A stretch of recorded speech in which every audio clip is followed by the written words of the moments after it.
Hello, everyone, and welcome to this edition of the Bree Sports Center. I'm your host, Bradford Ambrose. Alongside me, as always, Wayne Epps Jr. and Haley Thompson, sports editors at the Breeze. And Wayne, we're going to start off talking today about football. JMU beat Villanova this past Saturday, 31-21. The Dukes are now 6-3 overall, 3-2 in the CAA. Right, it was a really nice rebound for the Dukes this weekend after the loss at William & Mary. They finally put together a complete offensive showing and defensive showing. Of course, the defense has been solid all year, but the offense has been kind of up and down. But they had one of the best games of the year, very even all around rushing and passing. And it's a good performance to come back off that loss and continue what they've been doing at home this season, which has been really well. All right, and then let's women's and men's basketball season. Started with an exhibition this past Sunday. They both have their first games against UVA this coming Friday. Women's home, men's away. Haley, Wayne, you want to talk about that? Yeah, it was an interesting week. The women crushed in their exhibition game.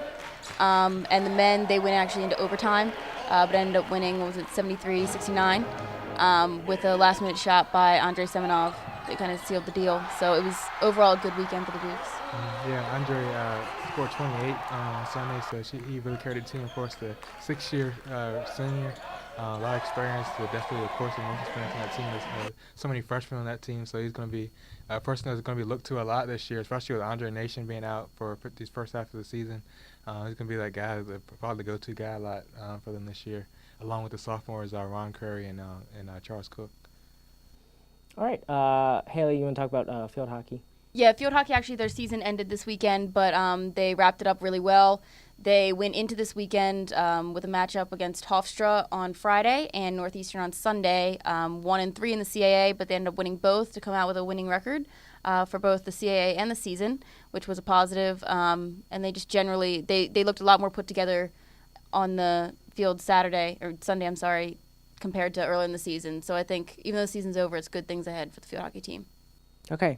And then, Wayne, men's soccer wrap-up. Right, yeah, it's been kind of a disappointing season. It was kind of up and down for a while, then it kind of tailed off towards the end, and they're going to look like they're going to miss they are going to miss the state tournament, and they finished the season on Wednesday against William & Mary. But kind of, a disappointing thing after losing such a great player on Paul White last year. You thought they still had a decent team, but it still, I guess, didn't kind of quite fit up the expectations. But we'll see how they do moving forward. But, yeah, definitely disappointing into the season. All right, and let's preview this Saturday's football game. The Dukes are heading up to New Hampshire to take on the Wildcats. New Hampshire is 4-4 overall, 3-2 also in the CAA. They lost to William & Mary this past Saturday, 17-0. Right, yeah. Having some quarterback problems, it kind of went back and forth between their backup and their starter. So that's an interesting note there. Let's see what goes on with that. But other than that, it's a tough place to play. According to Stefan Robertson, it's one of the toughest places to play and that he's played in his career.